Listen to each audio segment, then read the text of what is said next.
What is going on, fellow DGens, fantasy DGens, coming at you with our round two breakdown. I know you guys are interested. There's a lot of still great players on the board. We still got Waddle on the board. We still got Devontae Smith on the board.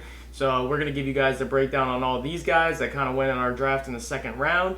Um, I'm coming at you post us recording this. We thought we maybe would be able to sneak in the round one and round two into a single video, single pod, but we just went too in depth on a lot of these guys and ended up running a little bit longer than we were expecting. So here we go, coming at you. So going into the second round, I mean, we can all kind of agree that there's still a lot of good players on the board here. You know, like that's the one nice part about SuperFlex when you're kind of drafting in that early second round is you're just going to get a lot of still great pieces here at the 2-1. And our boy Paulie takes Jalen Waddle at 2-1. I mean, the second wide receiver off the board in the NFL draft. Does anyone want to take over Jalen Waddle a little bit? Give us a little player synopsis on him. Maybe a little Devontae Smith versus Jalen Waddle, who you would pick type thing.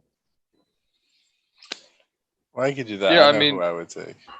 I think that if you're going upside, you go for Donnie cutting out a bit. And PPR guy. I think. All right, E, if you want to take over this. Yeah. All right. Well, I had the 110 between Waddle and Devonta Smith. I think the clear pick is Devonta Smith. I don't know how you guys feel about that, but going into the Eagles, I may be a little biased because I am an Eagles fan, but I don't think that's it. I mean, we're talking about a Heisman winner, a wide receiver Heisman winner, which has not happened in a very long time. And he's going into the Eagles room with someone who he played with in college, which was important for guys like we mentioned for ETN and Trevor Lawrence. And I think that, and he's going to walk in there and be the best receiver the Eagles have. He's going to have probably the biggest target share of any of these rookie wide receivers of anybody. And I think he's super dynamic, great skill, great route running, and can make the most off of them. And having Jalen Reagor across the street and then Dallas go dirt, I think the Eagles are in a good spot, and I think he's going to eat up targets.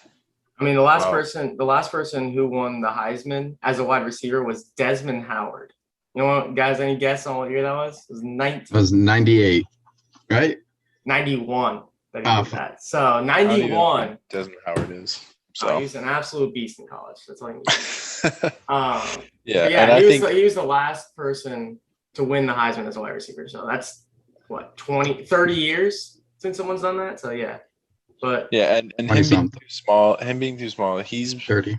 I mean, you got to think about it. He's been small for his entire life, and he went to the best college program in America, balled out, and now is going to the NFL. I don't think his weight is going to be any sort of problem. Yeah. We're gonna give a little bit more of an in-depth on Devontae. I have a lot to say about Devontae. I'm a huge fan. He is. I think it wouldn't be surprising at all if he came into your first round. But I do want to say that Jalen Waddle, I do love the landing spot.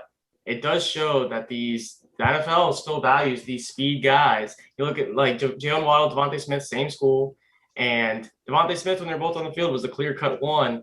And it's same thing with Ruggs and Judy last year. The NFL still values that speed. And I actually really like the landing spot for him in Miami. You got two deep threats in Fuller and also Devontae Parker. And you got Waddle kind of being able to work that underneath. I could see him kind of going into, you're going to hear me all the time. Like, I think the ideal role for these kind of slot receivers is that CeeDee Lamb role in the Cowboys. I'm going to make another comp to another player later in this second round about it. But I think they're going to allow him to create space underneath, work underneath, use his speed. I think that was the complete problem that was with Henry Ruggs, was that they kind of tried to use him as a deep go guy. And that's not how you utilize those guys. You utilize them in space. You utilize them underneath. You utilize them in speed with their speed and being able to make plays after the catch. And I think that's exactly what Jalen Waddle is going into. So I don't hate the pick at all. I know, Joe, you wanted to get some points off about him. Yeah, I do. I kind of want to quickly sum up what you kind of just said with Waddle. I mean, a lot of people kind of there's a giant misconception about these speed guys like Ruggs, like exactly what you said. You summed it up kind of beautifully. Like Oakland or Las Vegas definitely utilized Ruggs wrong. I mean, or poorly, I should say. I mean, Waddle should operate underneath more, work out of the slot, get a lot of just, touches, manufactured touches for this guy Waddle, who's a speedster, just burning, SEC defenders often, all the time. And I mean, yes, Devonta Smith was the clear-cut one out of Alabama, but I mean, who knows what would have happened if he didn't get hurt? I mean, I'm not going to say they would have like feasted off of each other's production. Neither of them would have won the Heisman, if he never got hurt. But, Waddle was putting up really good stats prior to his injury. But to me, Devonta Smith is the better receiver. I think he's going to have a better NFL career. I love the talent. I think I'll go out on a limb and say he's a generational talent in my eyes, just not from like a athletic body type. But I think he's a very smart receiver. I heard somewhere, he's out here calling out what the defenders and what the DBs are doing, what coverages they're doing. That's something a quarterback usually does, but you have a wide receiver over here just calling out what the defenders are doing. He's a very smart player, intricate route runner. His wingspan is just as large as Antonio Gandy-Golden's, who's 6'4". His hands are massive. And Devonta Smith is a very, very hard worker. I watched there's some YouTube video of him just going out after Alabama's practices and just like catching balls, endless balls from the machine. I love the guy. I mean, he's a Heisman winner for a reason. I think, as Eth was saying, he's going to get a ton of he's probably, Chase is in an offense with T. Higgins and Boyd. Smith is in an offense with Rager, who was also a first-round pick last year. But, I mean, Rager's the deep threat. Smith is going to do all sorts of stuff for this team. He's going to have the most targets. I agree with E out of all these rookie wide receivers, and he's probably going to have the best rookie year.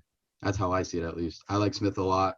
He's right behind Chase for me. I would take him in this draft right after Harris. I would take him in that ETN range. So I'm interested. So I know Ethan is on Devontae over Waddle. I'm on Devontae over Waddle. I think I'm a lot closer than I think you two guys are. I wouldn't say it's just a consensus 2 for me. I think it's like a lot closer than that, but I'm interested. Donald, is this a consensus that you're also Smith over Waddle? No, I would take Jalen Waddle. I'm the next speedster freak athlete. I'm all about the guy who was drafted at number 6 to the much better organization and to a guy that I like rather than Jalen Hurts. I'm a walk. Yeah. I would say that Jay Smith, I like the fact that, at least in my opinion, I think he's going to get a new quarterback next year, and I think he's going to get a very highly drafted quarterback. So why do you think that? I'm just curious. And I've been wondering, because I feel like there was a lot of hype for Jalen Hurts kind of finishing the season for the Eagles once Carson Wentz was kind of done with that whole organization. And then somewhere in the offseason, it just switched. Yes, bro. Exactly. Like it was just, oh, no, he's going to be done by next year. 100% agree. For what? He's not a good quarterback. He's not a good quarterback. What makes you say that? He has poor pocket presence. He has poor accuracy. He doesn't have the best arm. Okay, in college, he's a great runner. CeeDee Lamb, he's not just a great. I mean, his passing isn't the best, but I mean, he supplied CeeDee Lamb in college just fine. And I think Devonta Smith is going to come in here and do the same thing, but better. I think the organization in Miami is better. I think they made such smart moves in the draft to trade back twice or trade back once maybe and trade forward once to get, hopefully Jamar Chase. But I think Waddle fell to them because Chase was gone. That's how I see it personally. But I think Jalen Hurts is getting a lot of garbage, I mean, I'm not saying he's a great quarterback. I just think there's a lot of hate for him for no reason. I don't see why he's not going to be there, but someone like Daniel Jones won't. Daniel Jones could definitely not be there either. I want to make one last closing remark on Waddle, and then we'll kind of move into Devontae at 2-2 next. I know we've already kind of covered him a lot, but I do want to say, also another thing about Waddle, I think people are kind of scared about him a little bit because of that Ruggs situation last year. Because if you look at how people are taking him in terms of startups now, you'd much rather have Judy right now than Ruggs. But I think Waddle is going into a situation where I think there's the reason why they picked him there is because they see that role for him. They see the role that I think that he's going to take. And another thing about it was Ruggs shot up draft boards when he had his pro day, or when he had his combine, or no, it was pro day, because last year they also didn't have a combine. So when he shot up after his pro day, and I think it's a lot more straight line speed. When you look at Waddle, he's a lot more of a lateral quickness guy. He's a lot more of a complete receiver. And this is a guy, I don't quote me on this, but I believe he had 9 touchdowns of over 70 yards. Like I think he will receive volume in the slot more than people expect. I think he's going into a perfect role for himself. And he also is that big play player that can put up 70-yard touchdowns at times. So I'm a lot more bullish on Waddle. I still would take Smith in the fact that I am higher on Jalen Hurts than I can see Donald is. And I'm also like Smith in terms of that volume. But is there any other closing remarks we want to make on Waddle? Or we've covered him? I just want to say I didn't want to come off low on Waddle. Waddle's still, he's the 6th pick in the NFL draft. That does not come lightly. The Dolphins traded up for him in some roundabout way. And I believe in Brian Flores a lot more than I believe in John Gruden, just going back to the Henry Ruggs situation. As a coach. And you don't see Tyreek Hill, on go routes the entire damn time. I mean, I agree with what you guys are saying. I think, Waddle's going to be used better than Ruggs was. And Waddle, he's got a lot of upside, a ton of upside. He's got more upside than Smith for sure. I don't disagree with that. And he's twice the player that Ruggs was. Sure. Yeah. I don't know. I don't disagree. I don't disagree. Yeah, like I said, he kind of jumped up after his pro day. But yeah, I mean, I think I want to ask you guys, I think we all can agree that these are your top 3 receivers, right? There's no Bateman, there's no Elijah Moore, there's no Rondale Moore huge teardrop falling into these 3. Yeah. We all agree that it's a huge teardrop. And I think I feel like if you're not taking if you're not taking, I'm not going to disagree. If you have Waddle at 2, I'm not going to disagree with that. If you have Waddle at 3, I'm not going to disagree with that either. I just think if you have any of these 3 guys outside of that top 3 range and don't see it as a teardrop, I think you're doing something wrong in your drafts. And I think we all can agree upon that. All right, moving on to Devontae Smith. Obviously, Philly traded it up to get him at 10, moving up with division rivals in the Cowboys. So E, as our resident Eagles fan, I'd love for you to, as someone that's a little questioning his pick at 110, I'd love for you to take over the Devontae Smith talk a little bit here. Yeah, and we kind of turned the Jalen Waddle into a Devontae Smith talk, but just to reiterate, I mean, I was thinking about Devontae Smith at 110, and not just because I'm an Eagles fan, because I think he is a beast of an athlete and a beast of a wide receiver who is going to walk into pretty much the best landing spot out of any of these wide receivers. Just automatic wide receiver 1, automatic favorite target of Jalen Hurts. And, even if a new quarterback does come in, which I'm kind of doubting at the moment, he'll still be the wide receiver 1. So I think if that is at 2-2, I think that is a phenomenal pick. Mm-hmm. I think the only thing I think we've made all the pro points towards Devontae Smith. The only thing I want to cover is the whole size argument. That's why I kind of hear your guys' opinions on the whole size argument, because this is someone that was number 1 in terms of all college wide receivers ranking against press defense. He has an insane release. You can't put your hands on the guy. And that's a huge knock that usually comes into these undersized receivers, is they can't get off the line of scrimmage. That was kind of a problem with T.Y. Hilton for a couple of years. They had to kind of utilize him more around in motion and kind of creating ways to open up the press against him. So, I mean, this is a dude that has insane release. This is not someone that really was having trouble getting off the line, And this is someone that absolutely torched first-round corners throughout his entire college career. And then the other thing that usually gets knocked on these smaller sized receivers is they get knocked off routes a lot. But that's also, if you go and watch Devontae Smith's tape, none of that's true. You watch him play, he rarely gets knocked off routes. He honestly bodies his way through routes. He plays way bigger than the 166 pounds that he came in at. So I just the main thing I want to knock about Devontae Smith, I think if you have done any kind of draft research and you've looked into Devontae Smith, you see all the positives of him. You see that Heisman winner. I know that you also see that size problem that a lot of people have been bringing up, and I just want to completely negate all of that. I think none of it's true. I think he has the ability to play a lot bigger than what he's given, and I think none of the problems, like people wanted to knock Russ coming out, like that he was undersized because he wasn't tall enough.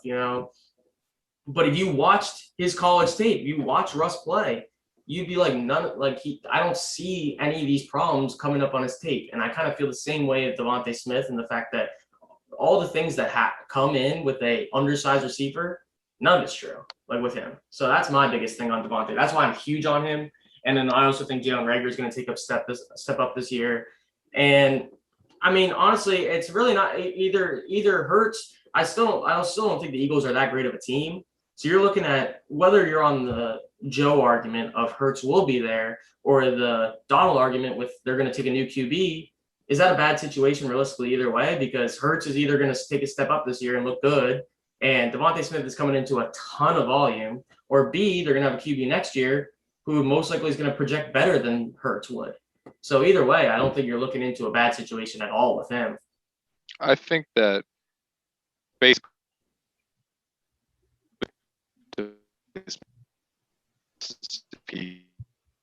of talent on the field. What's up? I'm a believer of talent on the field. I think that he's only going to bust if he gets injured.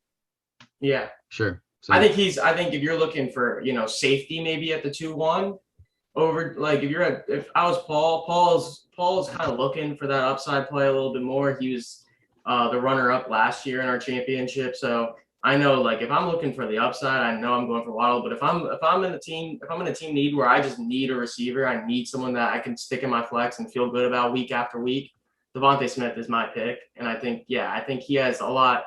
I don't necessarily think I like all three of these receivers. I know somebody's most likely going to bust out of all these top 12 that we've looked at so far. But I just love all these players so far. Like it's hard to really knock them, and it's easy to find roles for all of them. So I know it's bound to happen, but Devontae Smith to me is a safer pick if you're looking towards the safer route. Joe, you have any opinion on that safer pick for Devontae? I think, I mean, I'm looking at for sure a safer pick, and I mean, this is Dynasty. We're looking at rosters. A lot of people play Dynasty in the 3 to 4 year range, as in you pick players that will be productive 3 to 4 years. You can sell them afterwards, before they fall off, whatever. I mean, these are receivers. I think Devonta Smith is a very, very good receiver, and so is Jalen Waddle. I'm not saying he's not. I just like Smith's talent so much. And I mean, they both have great landing spots. I mean, Waddle has more competition over there, but he's going to get a lot of, manufactured touches, and he's going to work out of the slot is how I see it. Yeah. But Devonta Smith's definitely the safer pick to me. All righty. Let's move on to where the draft really begins in my eyes. I mean, there are some picks that you can kind of intertwine back and forth, but I think this is really where your loves start to come in, and Mikey's love at 2-3 was Rashad Bateman. First round talent out of Baltimore. I think he's going to be the clear cut one. You never, even in Louisville, you never seen Lamar with a true one. So I think he's going to be an interesting pick. My only concern with him is you looking at Lamar, he had roughly around 400 passing attempts his last 2 years. I think Bateman is not somebody that while he can make big plays, I think he's someone that's going to need the volume coming in. So that's my biggest knock on him. But I think a lot of people agree that he was our consensus fourth wide receiver pre-draft, no landing locations involved. Like I think he was my at least pre-draft consensus 4. So I'm kind of interested to see how you guys feel about the Bateman pick here at 2-3. So I think that the rank spot it does basically completely caps Rashad Bateman's up. I think that he's still going to be a fine receiver. He's still going to get 6, maybe 7 targets a game. And I still think he's going to provide water like low end wide receiver 2 production. I think he's a great player. I never see him going into that upper echelon of receivers. That's why I think I would let him drop a little further. Yeah, I agree. So do you think six to seven receptions? You think he's going to be an over 100 target guy? Maybe not rookie year, but as like you think year like in the next, let's say year 3, you think he's going to be like eclipsing 100 targets consistently? 100 targets is going to be easy, I think. Well, that's what you're saying. You're saying six targets, about 96 targets. Yeah. So 7 targets. Yeah. I think he easily gets that. 7 targets, about 112. So, or he's 112. Yeah. So yeah, okay. I mean, that's not unrealistic at all for me. I think like we said, I mean, I could see the 400 going up from years past because you are getting Tyler Wallace in the 4th. You're getting Bateman in the 1st. I think they obviously seen a massive need at wide receiver, and I think Bateman is a true one. I think he's honestly relatively safe, even though the landing spot isn't necessarily great. So, yeah, Joe, you got any kind of input on Rashad Bateman? I was agreeing with you. He was my wide receiver 4 pre-draft, and I know a lot of people didn't like the spot, but I think the Ravens' pass game is going to increase, and also like I don't know if I love him at 2-3, but I definitely see that pick as justified if you like him. You know, yeah. Like I don't think that's a bad pick at all.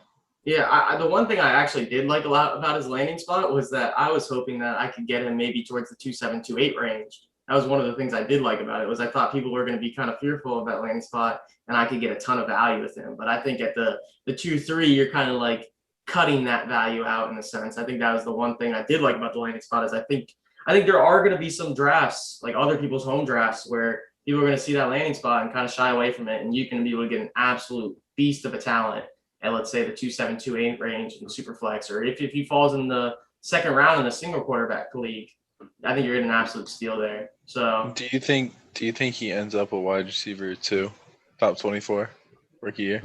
Rookie year, absolutely not. Yeah, not even a wide. I mean, maybe a wide 3, maybe. I mean, I think his rookie year, you can always stick him in flex and feel good about it. Depending on what kind of. Great about it. I mean, imagine sticking Marquise in your flex last year. Yeah, I don't want to talk about that. You would feel pretty bad about it then. I did feel bad about it. Yeah, I think the problem with. But they're different receivers, first off. Yeah, I think the problem with Marquise is like, even if Marquise really hit his ceiling, like you'd feel good about putting him in your flex, because he'll, like, if he hit his ceiling, like you feel good about putting him in your flex because you might get even his ceiling was like 6 for 70 and a touchdown. No, it's like 6 for like 150 and a touchdown. Yeah, so it's like 3 for 4 for 100 more so. Yeah, so like because that's who he is. That's who he is. I mean, and that's why that's Bateman's ceiling. But I think Bateman. No, I think Bateman's more of a reception. But I think Bateman has more. I think Bateman has more of a chance of putting up 4 for 60, 5 for 60, more consistent weeks than, like, I don't think he's gonna put up the 150 yards that some receivers do certain Not weeks. At all. I don't think he's gonna be someone that's gonna be eclipsing 25 points a lot. But I also think he's someone that is gonna give you decent consistency numbers in the flex first year. Now, but I don't ever think he will be that. Like you said, I agree completely. You said he's a really talented receiver. They spent 1st round draft capital on him. Like, it's like, Greg Roman said he's going to open up the pass game a little bit more in Baltimore. So I definitely see the where he can get a little bit more of a ceiling than people imagine. But I also I like his floor. I feel like we've covered Bateman pretty well. If we want to move into you picked Elijah Moore 2-4. I know just a little comment on Rashad Bateman. I think that actually helps out Marquise Brown a lot. Yeah, I agree. I think that opens up what he actually came in to do, be that downfield speed guy, long touchdown kind of guy. Mm-hmm. That's just a little thing on Marquise Brown, because I do have him, and just for the other owners out there. Yeah, it's kind of a similar look at, like, Jalen Reagor. We're saying that we think he's going to have a better year this year because he's actually not having to be a number one wide receiver. Exactly. He's going to come in and be able to actually do what he was meant to do. So yeah, I agree with you completely. But all right, moving into Elijah Moore, 2-4. Yeah, you picked him. I took him at 2-4, and this was a tough pick for me because I really, really liked Rondale Moore coming into the draft. Elijah Moore wasn't really on my radar to start, but when I was really looking to it, he kind of kept moving up and up. And, I ended up with Zach Wilson. Not that was a huge factor in this, but if you watch Elijah Moore tape, it's like a young Antonio Brown. That's what I see. They have a very similar style of running and route running and just how they look on the field. And I think Elijah Moore can do that. I think his ceiling is huge. I think he could walk into the Jets wide receiver room and be the best one there and have a fantastic rookie season. There's a couple more question marks, but I really like him. I'm a big fan. Yeah, I mean, I love Elijah Moore. I loved him coming in. I think he could have gotten first-round draft capital. He got really second. So I think he's a really safe pick. I think he has a lot of I think like people have comped him to Antonio Brown. I mean, I'm not necessarily go that far, but I think he he's a great route runner. He's a great true receiver. I think he has the potential, even though he's coming in as a slot guy, to move outside in the future. So I really like the pick at 2-4. Anyone else have any kind of closing output on Elijah Moore? I like Elijah Moore. I think he's going to be their day one starter in the slot, though. I think Corey Davis is their number one receiver. You have Keelan Cole, who also operates out of the slot. I think Elijah Moore is going to beat him out for that position. You got Denzel Mims, who's a bit bigger of a receiver. They also took him in the second round last year. A different regime, but he's a different receiver than Elijah Moore. I think he's going to operate on the outside as well. But I think Elijah Moore was the safest pick in my eyes out of Rashad Bateman and Rondale Moore. Yeah, I agree completely. Yeah, and I don't mind Elijah Moore being in that spot next to Corey Davis, who I'm not a huge fan of, and next to Denzel Mims. I think he'll still get a ton of work with Zach Wilson. And I also do feel like I want to mention real quick for people that don't know that you might be fearful that Jamison Crowder was a great slot guy last year. They do save a massive amount of money by letting him go. And I think that was kind of the idea of them picking Elijah Moore, was seeing that they can save a ton of money for the future in terms of letting Jamison Crowder go. For you Jamison Crowder owners out there, I think there's a lot of good landing spots for him. I think we could discuss that on a completely another pod about potential landing spots for Jamison Crowder. But I think there's a lot of good landing spots for out him. I would hold on to him. I would not try to move him. I would not be fearful that he's going to be cut, because he is a really talented wide receiver and will get picked up somewhere else. So, but I just think in terms of talking about Elijah Moore, that role will open up for him completely. All right, so now we're moving on to the 2-5. I do want to say one last thing about Elijah Moore. At Ole Miss, this is a guy who was taking a larger target share than DK Metcalf. So something to think about when you're drafting Elijah Moore. He was on the same team as AJ, was he not? I can't say that for sure, but I know for a fact that I think they were. But I know for a fact that he was literally had a larger target share than DK Metcalf, which I mean, we all know who DK Metcalf is. So that makes me feel way better taking him at 4. Yeah. I didn't know that. I mean, he's demanding targets over DK Metcalf. But yeah, moving on to 2-5, we got Rondale Moore going to the Arizona Cardinals, early second round pick. I mean, yeah, in my opinion, Rondale Moore would be the number one of this next tier for me. Yes. I know that there's some varying opinions on that. Obviously, that's why the draft begins really begins at 2-3. He's an undersized receiver. He was used a lot in the slot in college. He did not run the most expansive route tree in college, but if you watch the guy play, super dynamic player. He's insane after the catch. The ability for him to just he has crazy physicals, the ability to just run over defenders, juke out defenders, his after the catch ability is insane. The stat I heard about the Arizona Cardinals that really made me love this landing spot for Rondale Moore. I mean, Arizona Cardinals have always been a team that's been in one of the top scoring teams since Kyler's come in, since Cliff Kingsbury's come in. But they're a team that utilize screen passes a ton. They're one of the top teams in screen passes over the last 2 years. And the number one target in those screen passes is Larry Fitzgerald. So you take someone that's as dynamic of a player as Rondale Moore and kind of utilize him in that facet of the game, he's going to be making 70-yard touchdown after 70-yard touchdown all the time. If you get Rondale Moore into open space, dude is an absolute freak. Now, obviously I do think he's a high ceiling, low floor player. I do think you're going to always be able to find I do think you're always going to be able to find something in your offense to be able to utilize him, but obviously, he didn't run. He's not the most complete receiver. He didn't run the most expansive route tree. If you look at great dominant slots in terms of the NFL, in terms of fantasy production, they're not going to be your top 5 guys by any means. So there are concerns about Rondale Moore. It's not just all this glittering gold for Rondale Moore, but I am a huge fan of him. I think they're gonna utilize him in a way that is going to allow him to work in open space. So I'm really interested to see what you guys have to say about Rondale Moore. I know we were all super high coming on Rondale Moore into the draft. And I do love the landing spot as well. Yeah. So when he landed on the Cardinals in the second round, I texted Ethan. I didn't really care for the location.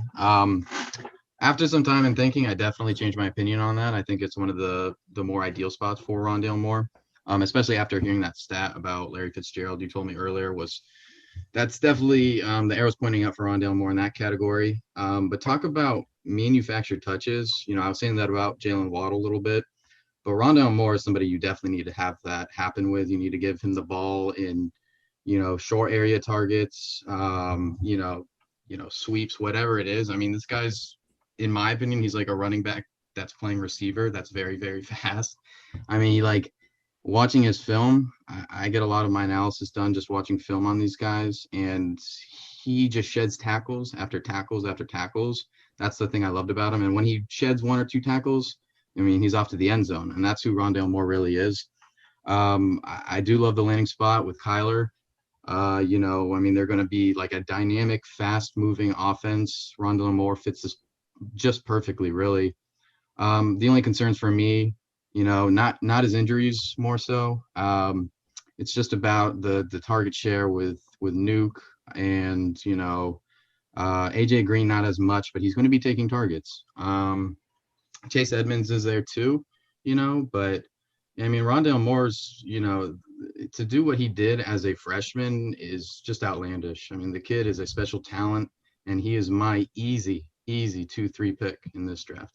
Yeah, and on top of that, I was never a huge Christian Kirk fan, but Christian Kirk is not just going to go away either. So it's another person that will be taking targets. So yeah, I agree with the volume share. I obviously Tavon Austin was someone that came in that people were if you can manufacture targets for him, he'll become an absolute stud, and he was a top 10 pick, and then did not work out that way, obviously, as we know how Tavon Austin is now.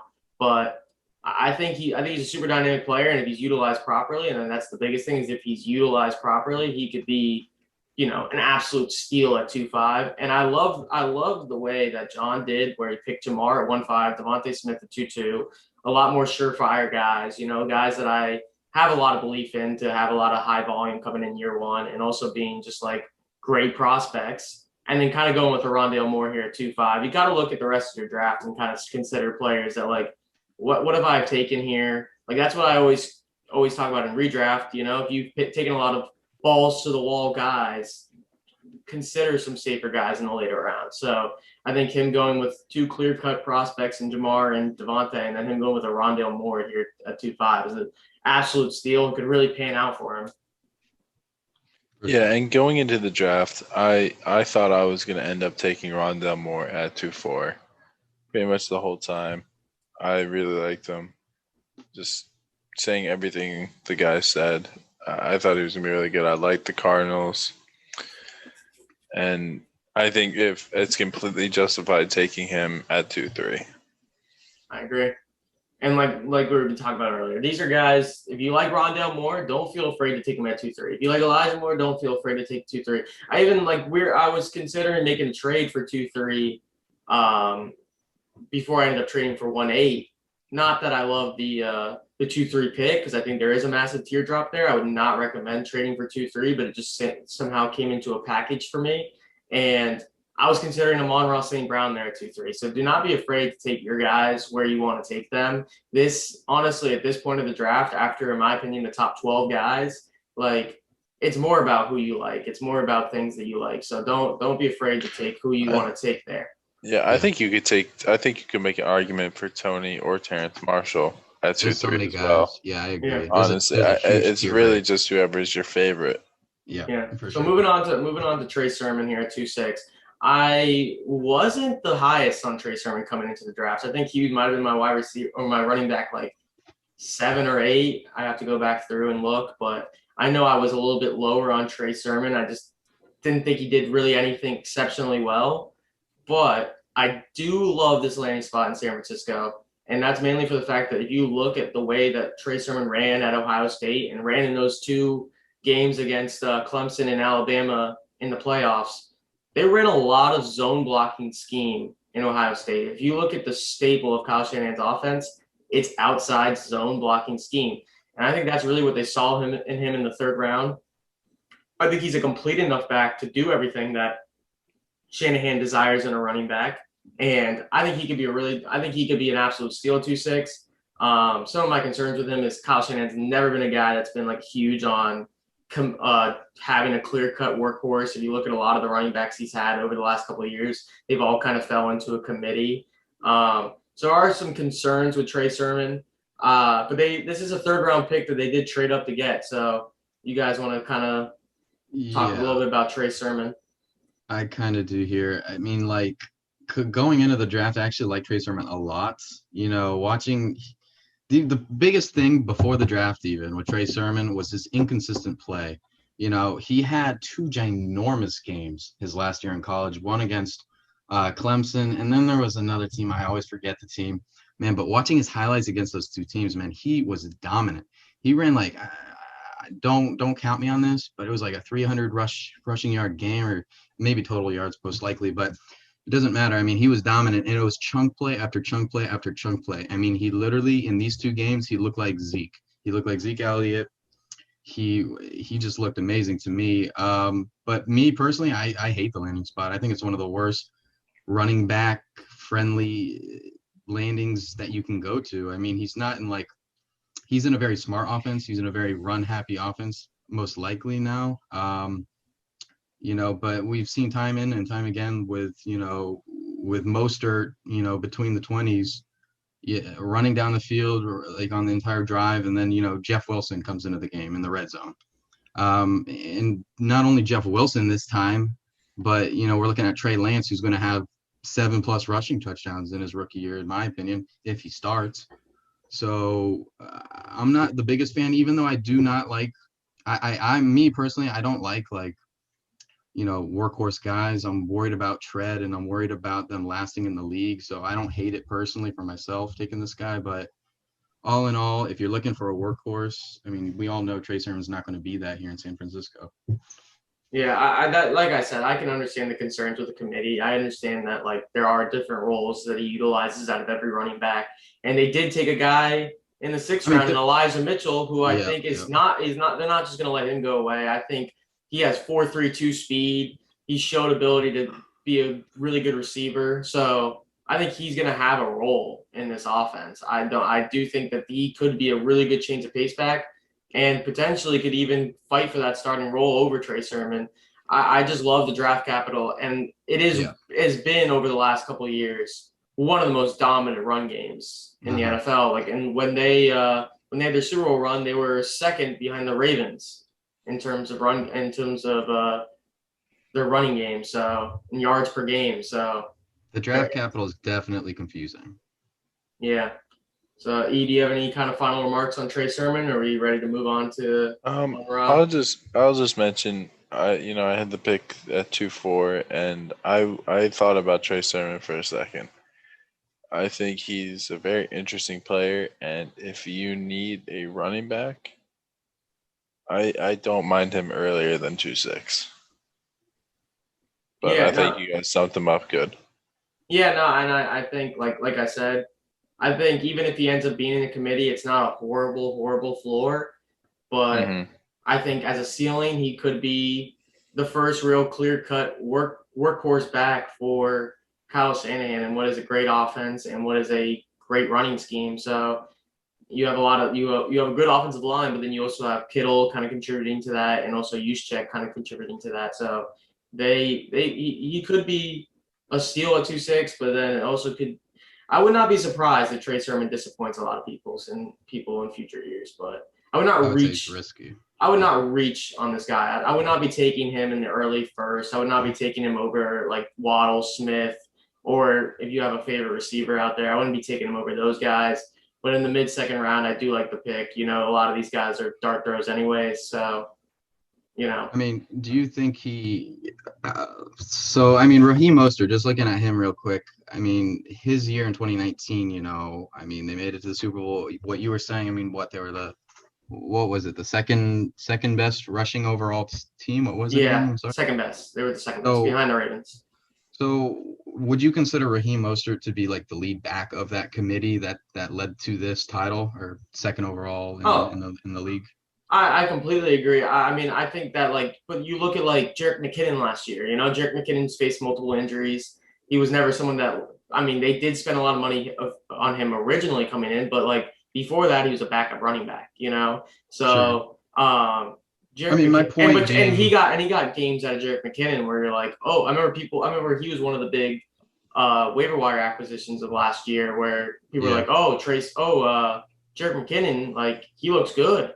And like I think that has to do a lot with the running scheme. I think it is a very running back friendly scheme. It's a scheme that like always seems to win in numbers. Like they always just have more blockers than defenders every time they run the football. Now, I think and that's why he's taken, like in previous years, he's taken running backs that are undrafted free agents to become superstars. And not superstars, but to become really, really good running backs. That's why I am confused a little. I'm a little confused about the draft capital in the third round. I think they still have needs at corner and wide receiver, but we'll do that on another pod, kind of going into that kind of breakdown. But and just finishing off on Trey Sermon, I remember I drafted Tevin Coleman in the third or fourth round in 2018, and that didn't pan out. Just to speak on that committee a little bit more.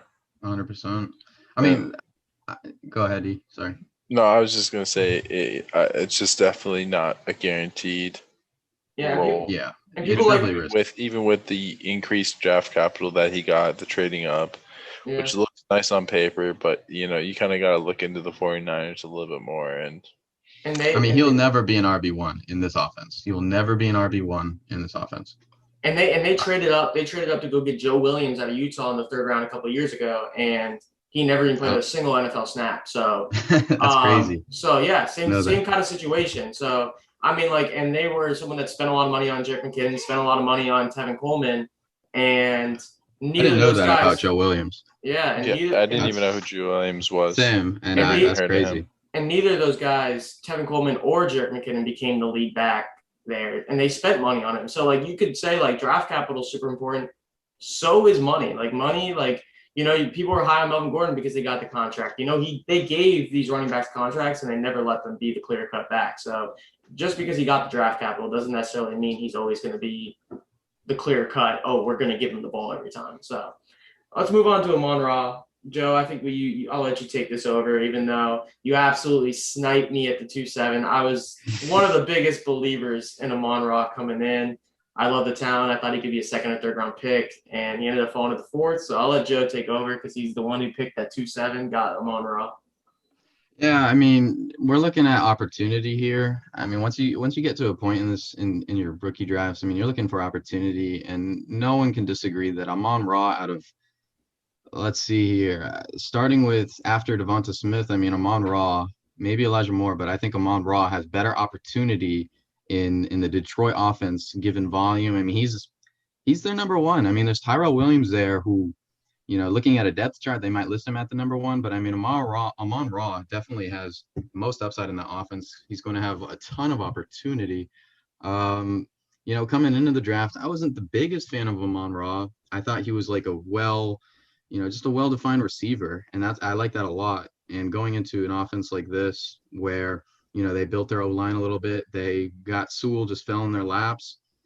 Jared Goff can definitely work, well out of play action offense, and I think they're going to utilize that well. I mean, they have a couple capable running backs. Amon-Ra is definitely a guy that a lot of people are getting a lot of value in the later rounds of their a lot of value out of their later second round is where his ADP kind of is. So Amon-Ra, just a great opportunity there in Detroit. It was a tough pick there, though. There was Tony, who's a first-round capital. As you said, Mike, Amon fell to the 4th round of the NFL draft. A lot of guys saw him going to like 2nd, 3rd round even. He's that talented, but this is a very deep class at the receiver position. So it's not a surprise to see some of these guys fall further than where they should have. Yeah, and I know that I could see him falling to where you got him in SuperFlex, where you got 5 QBs ahead of him, kind of dropping his where he's fallen a little bit more. I've been seeing that in single quarterback leagues where he's fallen to the late 2nd round, and I just think it's an absolute steal. I mean, I was a huge Amon-Ra believer coming in. I thought he was one of the best route runners in the class. I thought he had really extremely tight route running. Like, you watch him absolutely destroy corners at times on his routes. And I think he was really good at high pointing the ball in terms of like balls that were like a little bit misplaced. He was good at like recovering and catching at the high point. So, I mean, just looking into his tape, I think he's an absolute beast. I think he has all the opportunity in the world. And I think Jared Goff is a little bit better than like your average bridge quarterback coming in. I think Jared Goff has absolutely hit a ceiling under Sean McVay, but I do think that he's better than like Tyrod Taylor. He's better than a lot of these bridge quarterbacks you do have coming in. So I would not hate that. Their defense is still pretty bad. They're going to have to pass the ball a lot. So, I mean, I think he's set in for a perfect opportunity. And I know some people have talked about, like, if you can get big first-year production out of him and then be able to move him for a more proven player, that's a great decision on your part. So I love Amon-Ra. I think he projects very well for the NFL. I liked a lot of that. I liked a lot of things I saw on tape. I wouldn't be shocked if he ends up with like 2nd or 3rd most targets in this class in his rookie year. Yeah, no, not at all. I think there's people like Rondale Moore. You're talking about volume. Like, even Kadarius Toney he's going into I think Kadarius Toney's going to carve his own role, but I think that he does have Kenny Golladay, Darius Slayton, Sterling Shepard's still there. So, and they still have Evan Ingram and Kyle Rudolph. So there's a lot more weapons than comparative to Detroit, where there's really nothing outside of TJ Hawk that's really going to be demanding high volume. So, is there any other last remarks on Amon-Ra, or can we move on to my guy at 2.8, Kadarius Toney? I'm good on Amon-Ra. I think we kind of hit it. All right, let's go on to Kadarius Toney.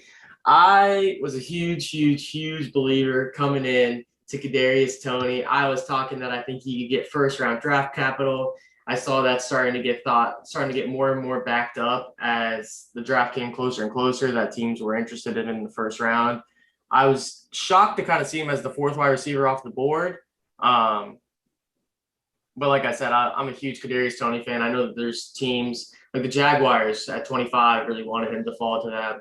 I think, I keep talking about this CeeDee Lamb type role, and I'm not saying Kadarius Toney is the player that CeeDee Lamb is by any means, but you get someone you get Darius Slayton and Kenny Golladay, 2 guys that can kind of extend the field and stuff like that, kind of create space underneath for Kadarius Toney. I think he's going to be able to make a lot of plays. He was one of my favorite yards after the catch guys. He just looked like he was impossible to bring down. Like, you try to tackle the guy and he'd shed it. You look at him, you try to get your arms around him, and he'd juke you out of his shoes. So there's a lot of things to like about Kadarius Toney, in my opinion. I think he's going to come in as a slot, but this is a guy that has very similar measurables to Rashad Bateman, someone we see as a true number 1, someone that we see as a guy that's going to be able to be a big body receiver. This guy's the same height as him. So, I think he can definitely project to being an outside receiver further in his career.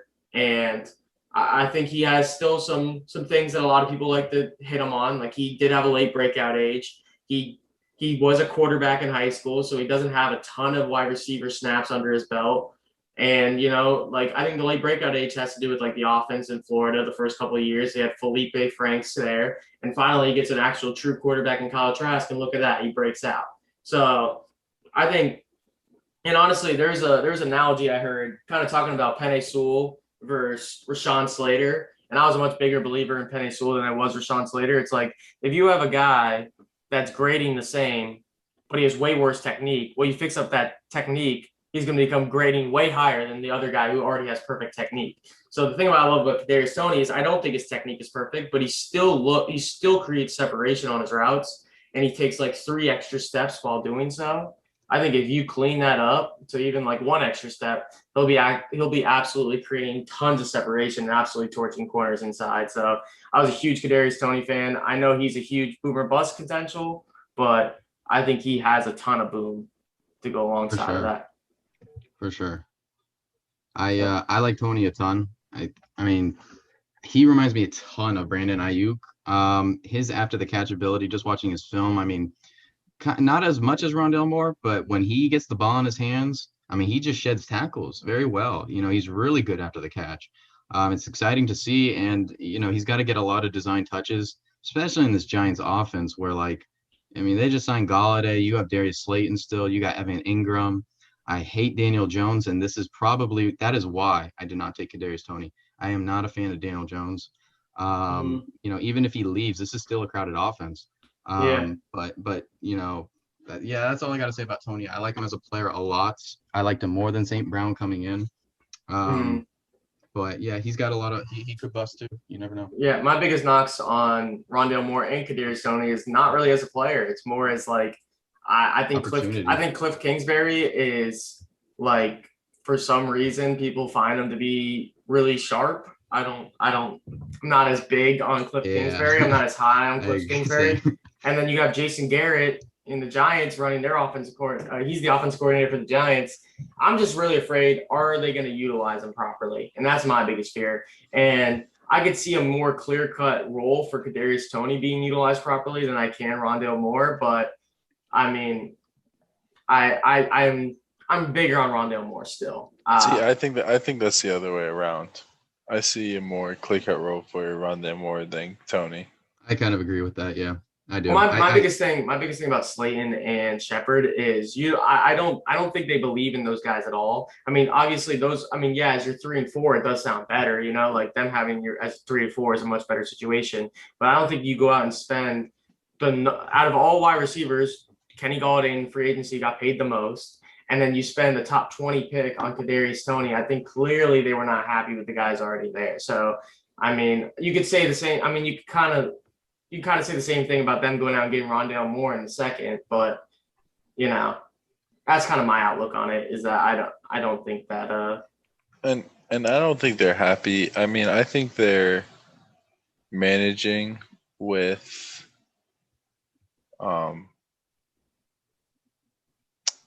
Darius Slayton. I think they like him. I think Sterling Shepard, that whole experiment is over, and that's who they're trying to replace, really. Mm-hmm. And I think that's a fine role because I think he is better than Sterling Shepard. I think he will be better than Sterling Shepard. But that still makes him the 3, possibly the 4th, possibly the 5th target, behind Saquon, behind Evan Ingram.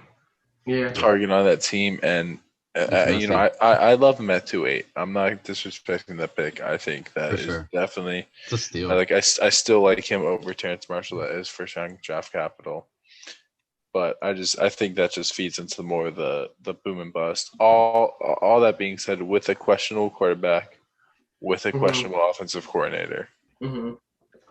Yeah, no, and I think, I agree. It's about utilization and it's about volume, and those are my 2 biggest knocks on both of those guys. I love them both as players, I guess. I was really high on them as players. So, I mean, at this point, you want to take the people you love, So let's talk about somebody that Joe had an absolute crush on coming into the draft. Probably the biggest crush I've seen on a player, and that's Kenny Gainwell. Okay. That ain't it. I'll let you. No, I mean, I'm not disrespecting the Kenny Gainwell love. I love Kenny Gainwell. I'm just saying, I think that would be one of the highest players comparative to consensus ADP. It is. That's what I'm saying. Yeah, no, you're right. The thing that's I wasn't this high on him coming into the draft. Like, I love Kenny Gainwell coming in, but compared to ADP right now, I am so much higher on him than what ADP is. Mm-hmm.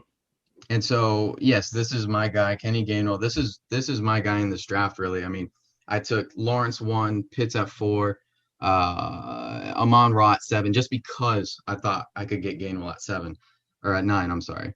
And, I was going to take Gainwell at 3 before the draft happened. And then he fell to the 5th round, and everybody, hates him in the landing spot now. Not him, but the capital in the landing spot now. But Kenny Gainwell is a very, very, very talented back. I mean, he's more talented than Trey Sermon, in my opinion. I mean, he should be in the conversation. For me, he's in the conversation with Najee, Etienne, and Williams. He's that good, in my opinion. I think that it was a bad landing spot, bad capital, just like everybody else thinks. And this was the end of the second round, it's whatever. If he doesn't amount to anything, it's whatever, I mean, I passed up on Terrace Marshall. This was the only other guy besides Michael Carter. But Kenny Gainwell so in 2019, he had the 4th most total scrimmage yards in college football. This was the same year as Jonathan Taylor, Clyde, Jamar Chase's crazy year, Swift, Akers, Dobbins, the list goes on. There's so many players that year. That was a crazy college year. And you know what? If you go, he amounted over 2,000 total scrimmage yards. He was a redshirt freshman this year. This was his first year as a starter and his only year really of doing anything, because his actual freshman year, he didn't really play. Redshirt freshman, he gets a starting role and he dominates. He completely dominates. 75-yard breakout runs. He, in my opinion, is by far the best pass catcher in this class. And therefore, I think he's going to have a role in the NFL for a long time. I think, and that given role, I think he can really do something with it. And I think he could maybe break out. That's how I see it. You got Miles Sanders to deal with right now. They just signed Kerryon Johnson. Kerryon Johnson is a great pass blocking back, but Kenny Gainwell is a special talent in my eyes. He was in a third down back in college. He was in every down back, really. This was the same team as Antonio Gibson, and he dominated. Let me just say that again. And we talk about workhorses being 220 pounds and shit. So who is Christian McCaffrey? Christian McCaffrey is the clear-cut 101 in every freaking league. Christian McCaffrey is the same size as Kenny Gainwell. My comp for Kenny Gainwell is Aaron Jones. They're the same size. Aaron Jones is, same size. He was drafted in the 5th round. And you look at offenses that utilize their number 1 running back, not as guys that run it on sweeps to the outside, right up the middle. They don't do that. They throw it to their backs often, like Christian McCaffrey. Kenny Gainwell can operate out of the slot. Nick Sirianni has already vocalized his opinion about this kid. He said he's going to use him just like Nyheim Hines. And Nyheim Hines finished as an RB2. Okay, I'll take that at the end of the 2nd round. That's his floor for me. His floor is like a RB 2 to 3. That's how I see Kenny G. But I think his upside is crazy, and I don't see why he fell. He fell because he opted out of 2020. He fell because his pro day wasn't, exactly how people wanted it to be. He still ran an unofficial 4.42. You go watch his film. I base a lot of my opinions off of film. His film is electric. He is an electric playmaker. Sheds tackles, incredible contact balance. Defenders kind of fall off him. He is, he jukes very well, very, very fast, incredible efficiency as a pass catcher. I mean, this kid is a special, special talent. I think he's going to work. I mean, this Philadelphia offense is really it's up for grabs. Who's going to take whatever volume they want? Devonta Smith came in. He's going to take a lot of that volume. Kenny G is going to fight for some volume, and he's going to get it. I think Miles Sanders is definitely going to, get his. I mean, he's a starting running back. But keep your eye out for Kenny G. I think that he's my guy. I took a slight reach on him, but what is this? This is the end of the 2nd round. I mean, come on. I could have taken Marshall or Carter over him, but I did what I did, and I love the pick. My favorite player per ADP in this entire draft, probably. Oh God, I don't think we need to say anything more about Kenny Gainwell. I think that was. I don't think there's one point. I think that we might have to cut that and just put that on Instagram, bro. That is beautiful, the biggest Kenneth Gainwell I like honestly of all time. You've already told me these points. But I backed it up. But I think that I know. right there. I like it. I think that right there convinced me way more than Kenny Gainwell, even though you've been talking about him all offseason. So I love you. You absolutely killed that. That was beautiful. That was an art form right there. So I don't even know what to say. I mean, I love the kid, dude. It's crazy. Alrighty. Yeah, I really can't say anything much more than that. Like, I can't. Let's move on to Terrace Marshall, I guess. Yeah, that was beautiful. I love he's on the Eagles too. Yeah. I mean, the only thing about him was the draft capital, but we were just talking about that with Trey Sermon, man. Yeah, you know what I mean? The NFL gets proven wrong all the time. They get proven wrong all the time, and I love that take on him. So let's move on to Terrace Marshall. I picked him at 210. I like the landing spot. I know it's a little bit crowded with Robbie Anderson and DJ Moore, but Robbie Anderson is on the last contract year. Is on his contract year, and honestly, it's weird because I love the potential of Terrace Marshall, and I think he fell because there was some physicals coming in that was kind of concerning teams, I guess. We didn't get to see all the medicals on it, but I know that there were some teams that were lower on him due to the medical evaluation put on him. So, I'm still a big believer, and he's reuniting with Joe Brady. He's 4.4 speed. He's 6'2". Like, he was never really until last year the clear-cut one in his offense, but I think he has a ton of potential here at 210. That's kind of why I'm big on Terrace Marshall. Is not the fact that I'm not, honestly, I was kind of lower compared to these other wide receivers on going in, but I just think the upside in him is insane. I think that's how I kind of just view him. And then the other thing for me was I was really considering him and Michael Carter. I kind of went back and forth a while on this pick, but I just like the upside a lot with him, and I think he could definitely become the clear-cut wide receiver 2 behind DJ Moore if they were to move on to Robbie Anderson. Yeah, I agree with that. Yeah, I really like the Terrace Marshall at 210. For sure. Great value for him. Yeah. So is there anything else we want to say on these players, or are we going to wrap it up with our 2-round real draft? We're going to be covering round 3 and 4 sometime later this week. We'll be talking about a lot of these players that are some of your deeper players coming up. I don't think there's anything much more I want to say about any of these guys. I think we covered them all really well. I think we went in a lot of depth on all of these players. I think it was just a great analysis on these guys. Yeah. So just to tell us a little bit about ourselves. So we are going to be talking a lot about our own league. I do think that I do like breaking down our own league because this is actually what's happening in a Dynasty league right now, in a SuperFlex league. You get to see what we actually are picking. We're not mocking them out. We're not these are these are players that are going to be on our roster for the future. So, there's a little bit of stakes coming to it. And we're also going to do some Dynasty theory type podcasts for the future, talking about what we think in rebuilds, what we think in when to trade players, when not to trade players. We'll be talking a little bit more about what, if you're in a win now situation, kind of how to approach things. So it's going to be a lot more than just mock drafts and, player profiles and stuff like that. We're going to be talking a little bit more in depth, more theory things, more things you can look back maybe a couple months from now and still listen to. So we'll be talking about things like that. And we're called the Fantasy Degens for a reason. We're also degenerates. So we're going to be doing some gambling podcasts. We're going to do some talking about some futures that we like in the near future. We're going to be talking about, probably some DFS plays, stuff like that when the season comes along. So we'll be covering all different types of topics. I know I'm really excited to start this podcast off, and I think it was a great way to start it off with kind of looking at our draft that just happened Sunday and breaking down these players for you. So I don't know if you guys want to say anything else on top of that. Yeah, I love it. I agree. I hope you enjoyed.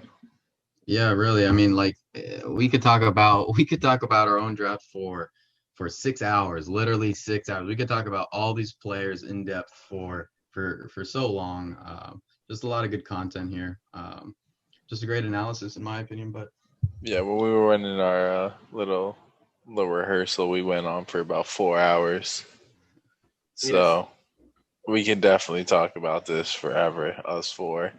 Yeah. And that's why we wanted to start this, because I think we all have our own unique opinions and views, and we agree and disagree on some things, and that's what we want to bring to the table. Sure. Well, it was a pleasure coming out to you guys. I hope you guys come check us out. Peace, you guys. Are you dirty Mike in the